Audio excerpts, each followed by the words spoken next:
meeting of March 17, 2015. Would you all please stand for the invitation of Lord, we pray that you will give our council members the faith and courage to carry on their duties, help them to do right, to deal fairly with others, and to place their trust in you. In your name we pray. Amen. Amen. I pledge Allegiance to the flag of the United States of America and to the republic for which it stands, one nation under God, indivisible, with liberty and justice for all.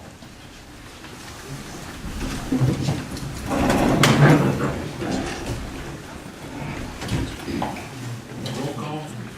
Becker? Here. Sauer? Here. James? Here. Swanager? Yes. Callender? Yes. Simpson? Here. Blake? Here. Wheeler? Here. Blaisdell? Does everyone have their mics on? Most likely here. I wasn't planning on talking today. I looked at it and saying anything. Yeah, right. Everything over there. Don't believe that. No. We all received the meeting minutes for March 3rd. Was there any comments on those? Stand as presented. No communications. 3. You received the Park Recreation and Cemetery Board meeting minutes of February 23rd, 2015. Any comments on those? Not. We'll move right into recognition of persons desiring to appear. First is Carrie Pruitt from Parkland Christian School regarding a 5K run walk in Firestone Park, Saturday, April 25th, 2015.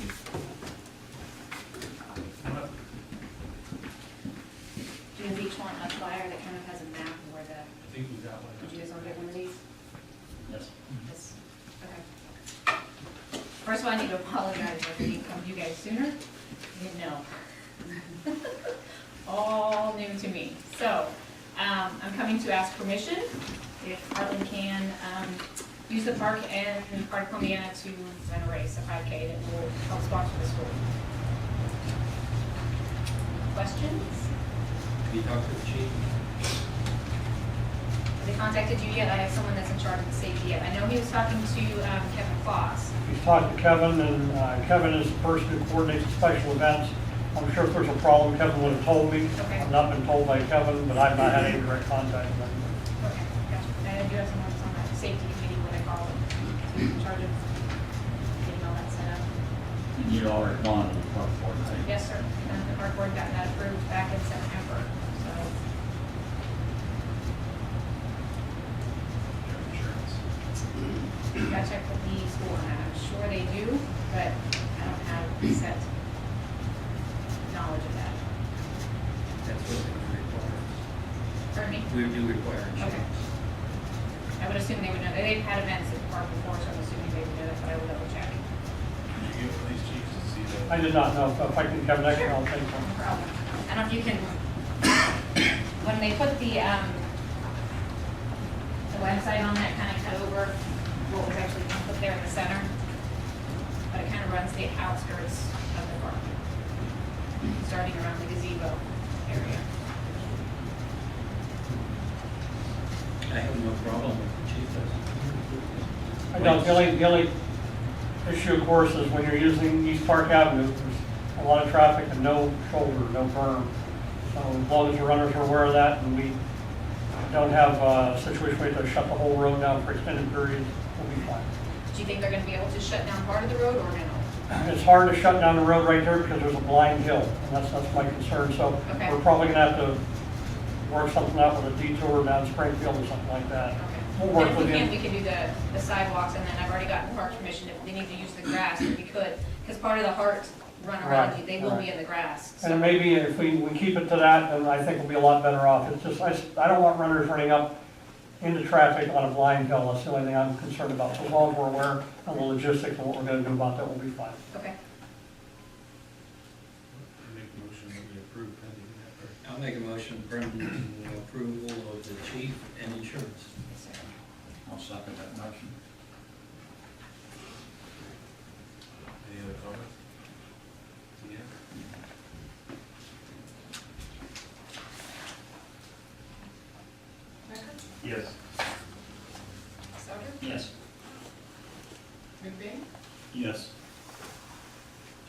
Yes. Challenger? Yes. Simpson? Yes. You're good. Thank you, guys. Thank you.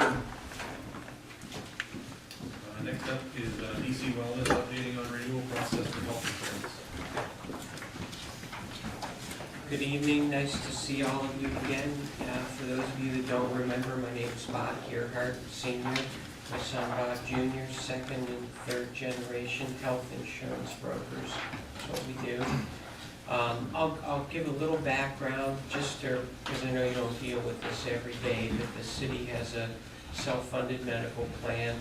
The claim administrators Mutual Health Services, which is a wholly owned subsidiary, Medical Mutual Ohio. You have two components to your plan: variable costs, which are the claims; fixed costs, which are paid monthly to answer the phone, pay for the stop-loss insurance and things like that. This is your first year with Mutual Health Services. You had been for a number of years with another administrator who rented the Medical Mutual network, and that'll be important when Bob gives you the update of where we are. And I'll tell you that 6 weeks ago on Wednesday, January 28th, we met here with the Benefits Committee. We told them that the first week of February we were going to open Form Fire, which is the electronic application process. Last year was the first year it had been used. You have to use a system like that to send a case out to market. The reason we had to wait until February 1st is those signatures are only good for 90 days, your renewal date being May 1st. You open the window the first week of February.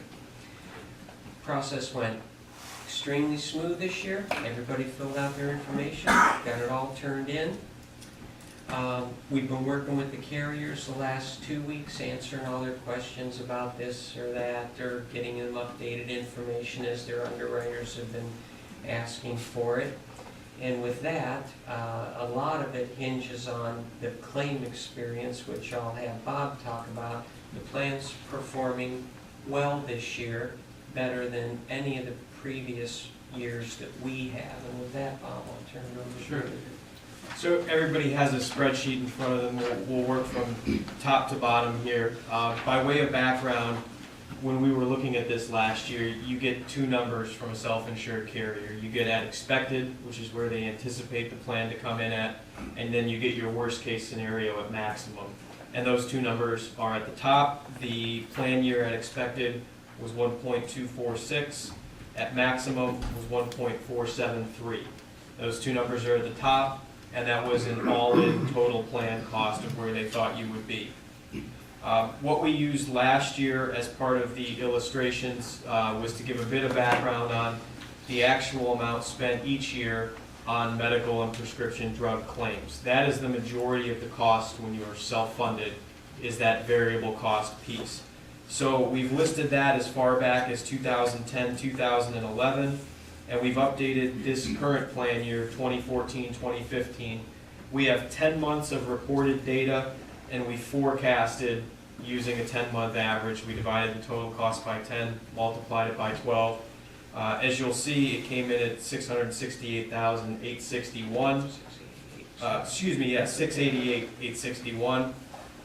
By way of background, the projected amount at expected was $908,925. So when we say that the plan is performing well, it is coming in under where they had it at if we hold to average for the last 2 months of the plan year here from a claims perspective. The long table, which is why we had to give it on legal paper, is simply a month-by-month breakdown. The one anomaly I'll point out is that there is nothing listed for May or June. In the process of getting the group implemented, it doesn't mean that there weren't claims in those months. Those did not hit the ledger until the month of July, which is why that number is significantly higher than the other months. The two things that we list are the total charges and then the plan payment. The plan payment is what actually comes to the medical plan, what's actually paid. When we moved to Mutual Health Services last year, one of the reasons we did that is we said we were renting Medical Mutual's network from someone else. which means we were paying more to access it and the discounts weren't as good. A piece of why we're trending so well is the fact that we're now going direct and paying less to access the network, and the discount is greater, around 35% based on what we've had come in here this year. So those were some of the things that going direct allowed us to maximize. If you go to the bottom here, the last table takes the forecasted year-end claims using the average that we did up top, the fixed costs, and the total projected plan cost at $1,026,000. So under what was at expected by about $220,000, provided we hold to the averages here on the last 2 months. Could come in slightly higher, slightly lower, but once you get 10 months of data, you're pretty well there, and it's pretty well known what the spend is going to be. As Bob said, a lot of that drives what we send out to market, so the case is out there. Anytime you're quoting self-funded to fully insured, a lot of questions come up because you have more data. When you're self-funded, you have more data points to send out. So rather than just sending the apps and saying, come back with whatever you have, they do have more detailed questions, but in the end, we get a better idea. They're able to get closer to what they feel comfortable with. So with that, we'll open it up to questions. From, the number looks much better. I'm trying to just read this and understand it. It says average total on the far right column, and those numbers don't add up. Even though it says total, they don't add up to the same totals that are on the bottom down here. Yep. So 574,051 is what the plan paid through 10 months. Okay. To get to the 688, we took 574,051 divided by 10, multiplied it by 12. And that's why when we say we've forecasted the last 2 months of the plan year, that's how we got there, was we took what we know through 10 months, developed an average, and used that number to fill in the last 2 months. And the same with the 917 number? 917 is actually what the carrier gets billed. So when we talk about mutual health service and accessing MMO directly, they're able to give the deepest discount. They do that as a competitive advantage. They want their TPA to have the best discount and the lowest access fees. So the 917 is what is originally billed at the top end. After the discounts, the 574, and that's, both of those numbers are based on 10 months, is what falls out the bottom. We had limited data last year. It's difficult to say what percentage discount you were getting, but it's always better to go direct than it is to access through an intermediary. So this, the figure, monthly average, you're like 23,000 less estimate? Yeah, we were at 57,405 for the monthly claims. And last year, 80,954. Yeah, You can see it's the best. in the last 5 years that we have here, it's been the best run. And as we said, there could be Was there less claims? it can be a deeper discount. I would not say there's less claims. We did have Or some less people. significant claims, and the head count was fairly stable. So again, with the limited data we had from the old administrator, it's difficult to peel back and say where we've really maximized, but we are running ahead of where even this carrier thought we would be. so like 23,000 a month less, you're estimating? Yeah, thereabouts. When they gave us the projections for at expected, they used the number 75,743 as their monthly claims projection when we moved the group here, and we're at 57. That's significant. And that it all passes the reasonability test. That $75,000 number, what were they looking at? They were looking at 2010 year-to-date 2014. And when you look at those averages, 80, 73, 84, and what turned out to be 80, 75,000 makes sense. So it's just great that they were able to get the plan, manage it, get the deeper discounts. Employees are very happy. We hear all the service issues come through our office. We hear no service complaints on this group. Very few. I can count them on two hands. I can say that. help us on, I can count them on two hands. Yep. We've had half a dozen.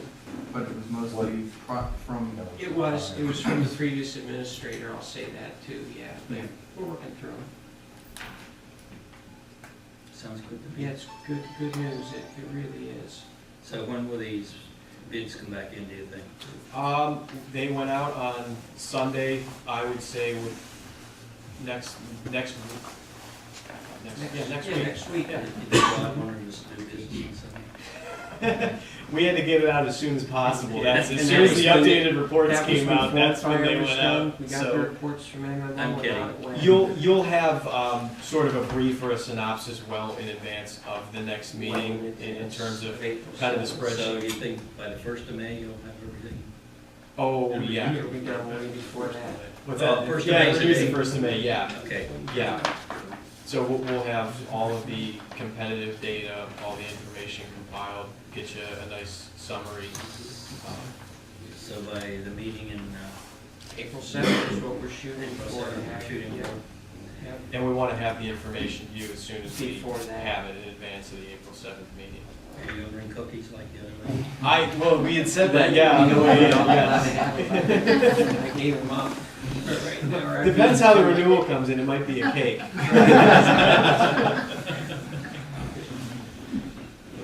Bring beer. Yeah. Maybe a blizzard. Yeah. Looks good, fellas. Thank you. So we'll see you. In a few Good job. weeks or sooner. You'll hear from us before then, thank you, everybody. Thanks.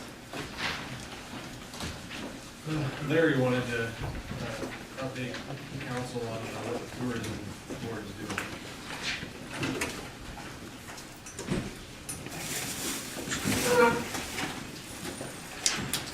Thank you. Appreciate the opportunity. I wanted to just let everybody know what tourism is doing. As you know, saw in the paper a while back when we received our tax exempt status from the IRS, so we are now 501c3 and a separate entity. Even though we are a separate entity, we do stay real close to the Chamber of Commerce because that's where we started, as a committee of the Chamber. So, of course, we share utilities, and we're in the same building as the chamber, so even though we're a separate entity line, we're still very close. The mission of the Tourism Bureau is, in just a few words, is to connect the past with the present. Now, one of our goals with the Internal Revenue Service, of course, is education to the public, and one of our objectives is to educate the public about the impact of history on Columbiana today. And of course, we all go back to Harvey S. Firestone and what his activities and how they impacted Columbiana today, along with Thomas Edison and even Henry Ford. So we're working on both of those. But that's our mission. And to accomplish that mission, we're going to produce some documents that tell the history of Columbiana and how the past has impacted the future. And we're working on a video right now. We put in for a grant to prepare a video and some pamphlets on education, which will be available at all the events in Columbiana. Along with that, though, our goal is to promote everything in Columbiana. When we started this 5 years ago, that was our goal, to promote everything that happens in Columbiana. Not only what the Tourism Bureau does, Joy of Christmas and Arts and Crafts and the Wine Fest and that kind of thing, but everything, to promote everything and make this a destination point. And that includes, of course, the Legion's Street Fair and the four-wheel drive activities out there. It brings thousands of people into town. So our goal is to promote everything. And we recently hired an executive director, Lexi Ura. I don't know how many of you know Lexi, but a great individual who has been on board now 2 months. And her primary goal in these first 2 months is to try to find funding. And of course, as we all know, 501c3s, it's a job to secure funding, but we're going to be working on that. In the past 2 months, we have met with numerous tourism bureaus down in Tuscarawas County. We were down there to see how they function and how they work. We're working closely with our R&B, the Historical Society. In fact, we have a person on the Historical Society board that's going to work directly with the Tourism Board, so a big connection right there. We met with the Appalachian Group that's under Governor Kasich. Whether there's any money there or not, we don't know, but we're trying.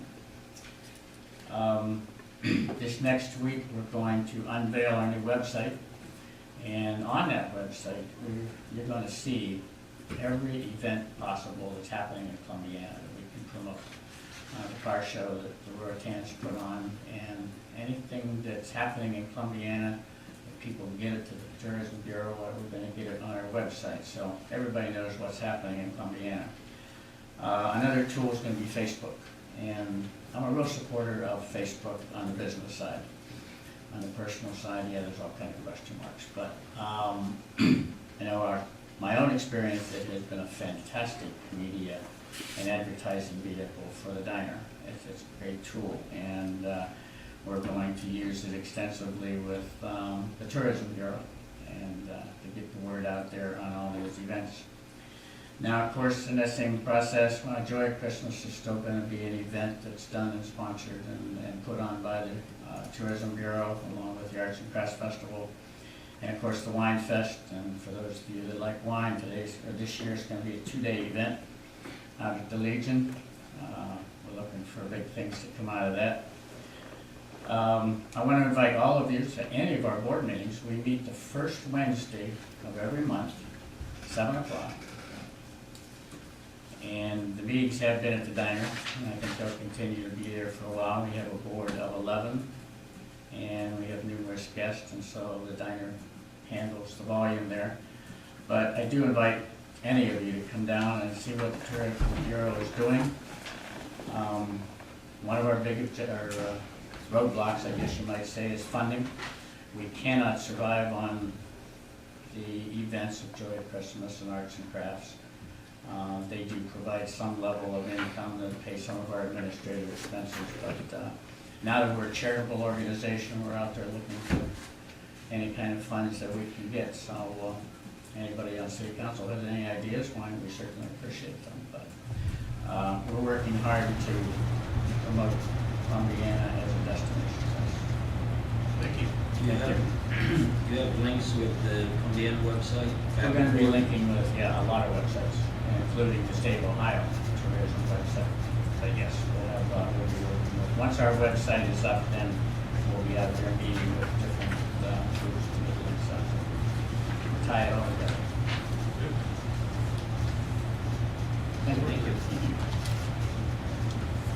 Anyone else want to speak to council tonight? No, we'll move into the manager's report.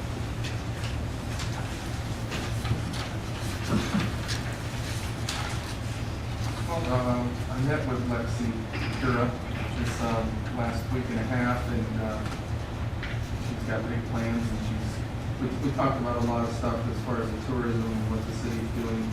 We also talked about our website, linking those together, and actually mirroring some of the stuff that's on there, so she's doing a good job.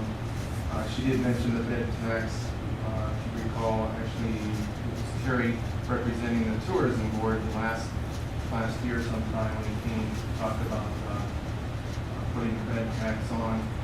I'm going to reach out to Dave Barbie and talk to Dan and make sure we're all on the same page, and I'll try to have a little update on that, where that's at, specifically how it would affect Montgomery County. So I should have that idea. And the original idea was that you put a bed tax on it for 6%, and then a portion of that would go to the tourism board. And if we can't do that, the tourism board has said, they're still in support of the bed tax, even though they can't get funded for it. So they were clear about that. I did put the legislation on the agenda for ODOT summer salt contract that's coming up. And we've got some strict deadlines on that, and that is going to be an emergency. So it's on the agenda as an emergency. That will put us in the summer bid. It will not put us in the winter bid. We'll have to redo that maybe in a month and a half when that information comes up. We did have a roofing company come here that put the last roof on for City Hall, and they fixed several leaks. Electric department, we met with, Doug and I met with the Civil Service this week. Civil Service Commission, and they're reviewing the applicants, and they're gonna get Doug the list of rankings on those applicants, and we should have those out by probably Thursday or Friday, and he can start the interviewing process.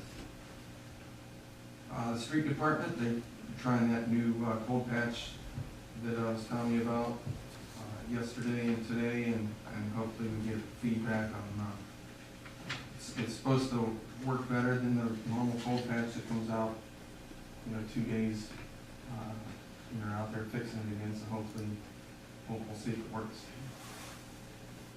And it happens to be, we did get a discount on this first load, so it's actually cheaper than the regular stuff, so hopefully we can, find something new that'll work better.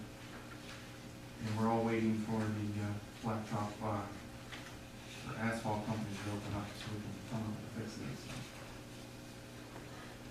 So. The street crew, they cleaned out a lot of catch basins in preparations for the spring rains and thaws. So I think that helped us out last weekend when it did thaw. Park and Cemetery, they did start to remove the lights off rooftops of the building. Now that it's a little safer to be up there. They are in the process of hiring pool help, and there's still no geese at the park. The critical months, as you recall, when the ODNR guy was here, it was February, March, and there's still not, that was the key, is to make sure they don't come in then and just talk to Terry on Friday, and still haven't had any for a couple months, so that seems to be working. Wastewater, we seems to be the couple weeks of generators. We had to replace the block heater on the generator at Creek Road.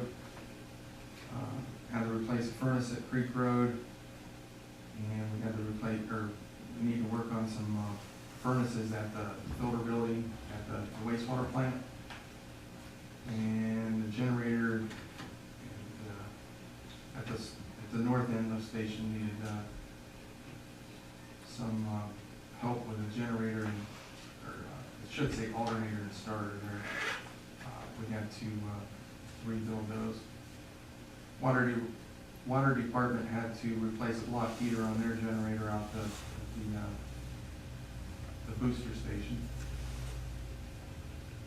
Police chief helped us out taught us how to report on Nixle. All the superintendents know how to do that now. And we're going to try to streamline it. We're probably going to get, chief's going to be looking in the next week or so at actual paid subscription, if you will, of Nixle. So it'll have a little bit more bells and whistles, and we'll be able to do some more things. Currently we're operating off of the free version, but we hope that this will help all the superintendents get the messages out that we need to the public. And if you get on the current website, columbianaohio.gov, you can get on Nixle. It's easy to sign up, it takes 10 seconds, and you can send it to your phone or your emails, so you can know if there's a, say a gas leak or a snow band or whatever. So there's also Columbiana County participates in it. They'll let us know if there's a storm coming, flood. I think any natural disasters, and it'll make us aware of that. The chief was able to walk us through that. We did have to service a HVAC unit on the public lease. I can't remember where it was. What was that? There was like a fan motor or a blower motor that failed, and we had it off for a while, and when it got bitterly cold, we were start to get down in the fifties, back in the jail cell area. Yeah, it's Jim's. Do something with it. You got that service sticker came out, did you?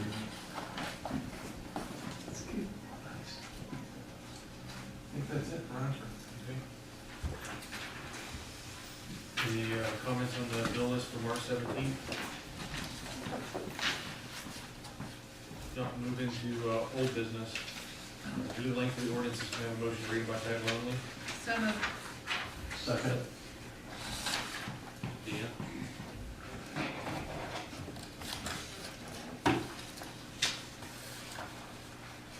Souter, Yes.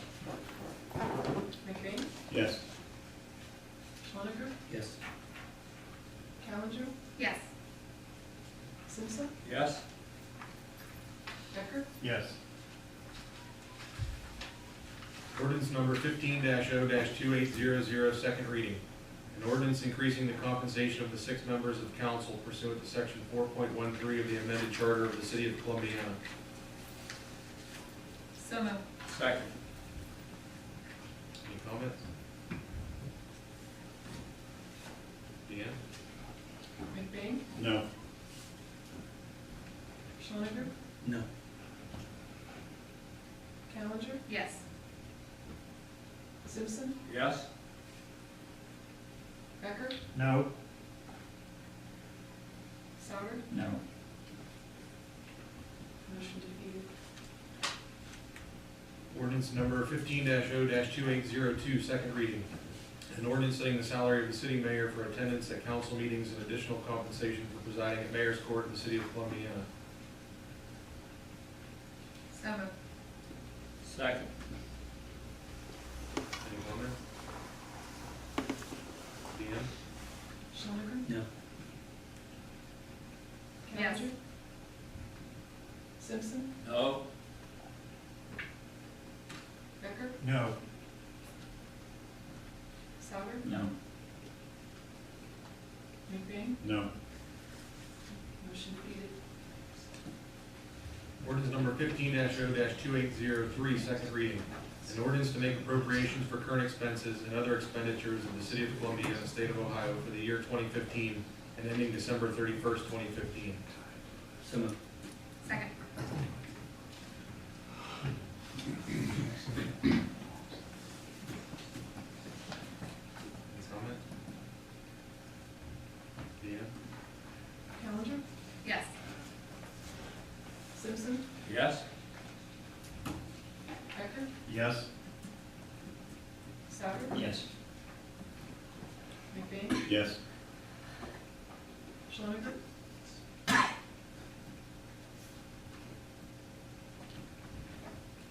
Ordinance number 15-0-2804, second reading.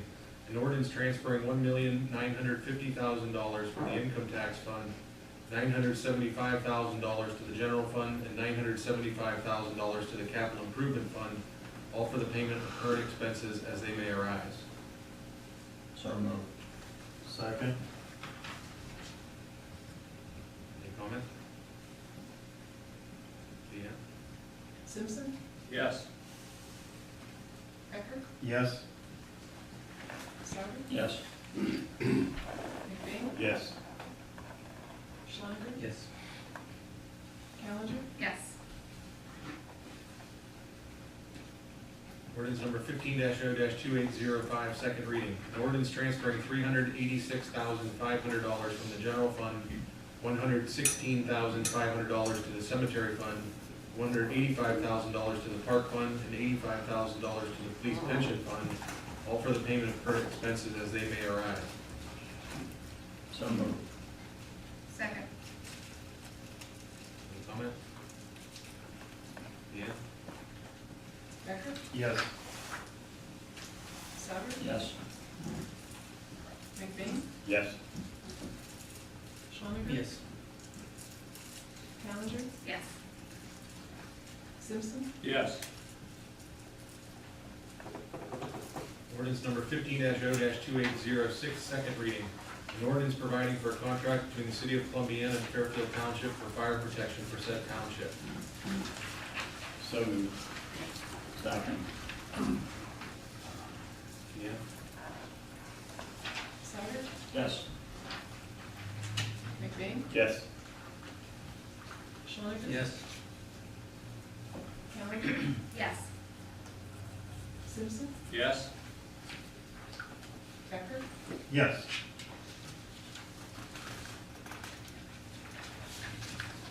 Under new business, I need a motion to approve the 2015 budget. So moved. Second. Any comments? Deanne? Good job, Mike. Thank you. McBain? Yes. Schwank? Yes. Callender? Yes. Simpson? Yes. Becker? Yes. Sauer? Yes. Ordinance number 15-0-2707, sorry, this one needs to be read as an emergency. I need a motion to read this ordinance as an emergency.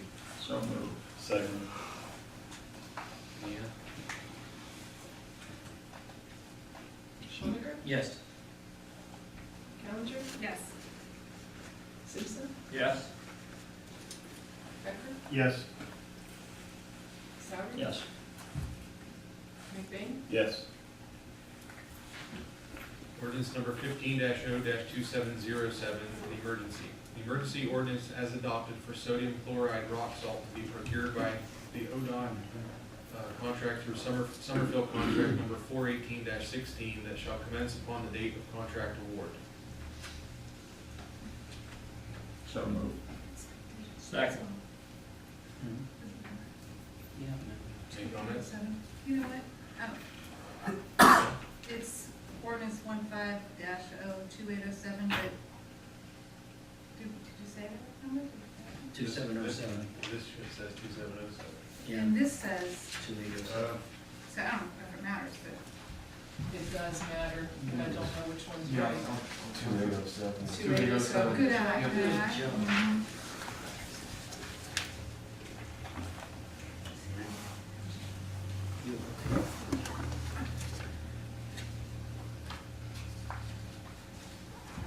Are we ready? Yep. Callender? Yes. I don't know if we really wanted to say yes because of that little discrepancy. Does it matter? No, we just corrected, it's 2807. Oh, okay. Yeah, Yes. I'll correct it in the minutes, and it is correct on the copy that we got. And I'll just make sure that Rebecca has the right number on the ordinance when she prepares it. Yes. Simpson? Becker? Yes. Souter? Yes. McBain? Yes. Yes.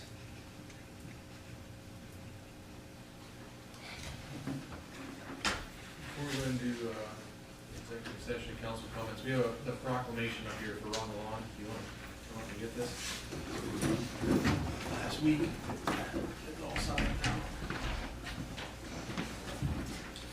Thank you for everything that you did.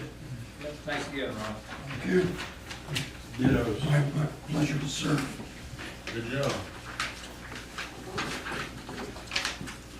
Any council comments?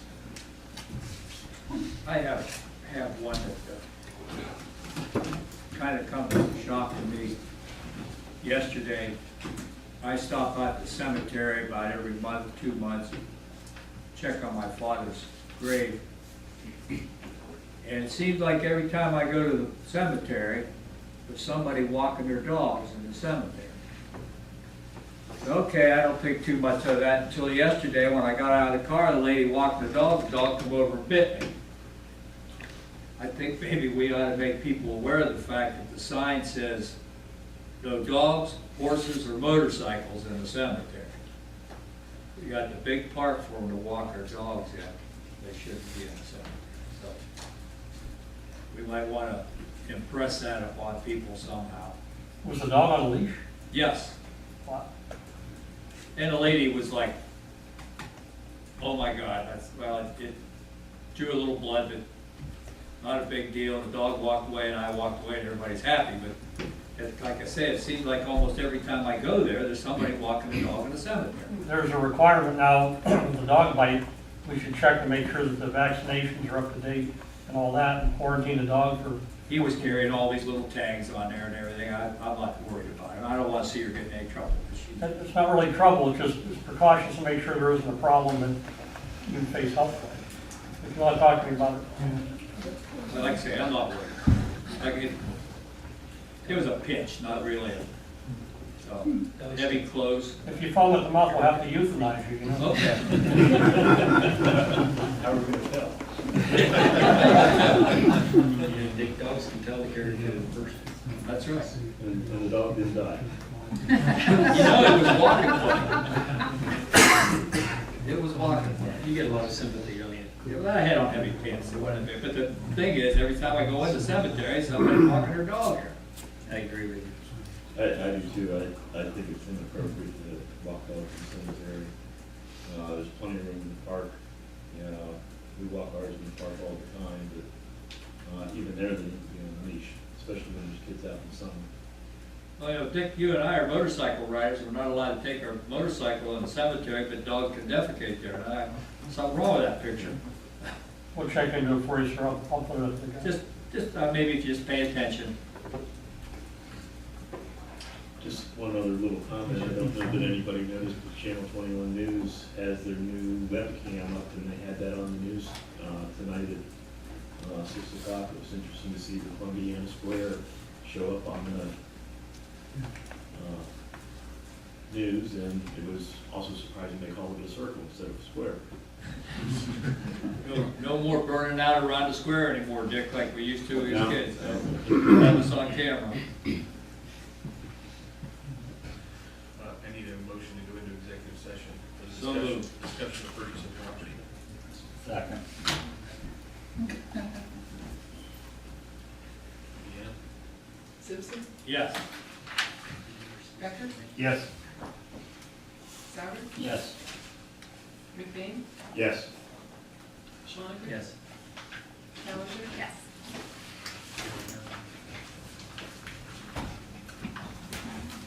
Executive session? So moved. Yeah.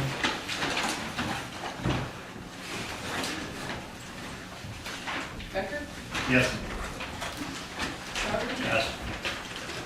McBain? Yes. Schwanneker? Yes. Callender?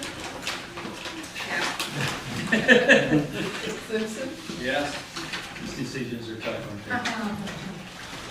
Need a motion to adjourn. No, wait a minute, question. I just thought of, I had my paperwork out here. One individual has applied for the position of the Civil Service Commission, Yes, lives in Fairfield Township. correct. I've been reading, just as clarification, to see if everybody agrees, reading the charter, and I see nowhere that it says that person has to live in the community. That is correct, but on the first page of the Civil Service Commission bylaws, if you will, it says that they must or shall live within the city limits. Okay, it's not in the charter, that's the reason why. That being said, when we had not received any letters to that point, and I spoke to him, and I encouraged him to go ahead and, I think he's a great candidate, to go ahead and submit it, and then later that afternoon, we did get another letter, and then Deanne pointed out to me today that the actual deadline is Thursday, the 19th, so that's why we didn't do anything today. So, I did look into it, I actually called Rick Noel to see if anybody had ever been on the Civil Service Commission and not lived within the city, and he did not know that, so. That's what I wanted clarification. Yep. Couldn't find it in the charter, but you found it elsewhere, so that's okay. Very, very good candidate, and, he knew going into it that could be a chance, but, if he was our only candidate, then he would have a decision to make, I guess. Move to adjourn. Thank you.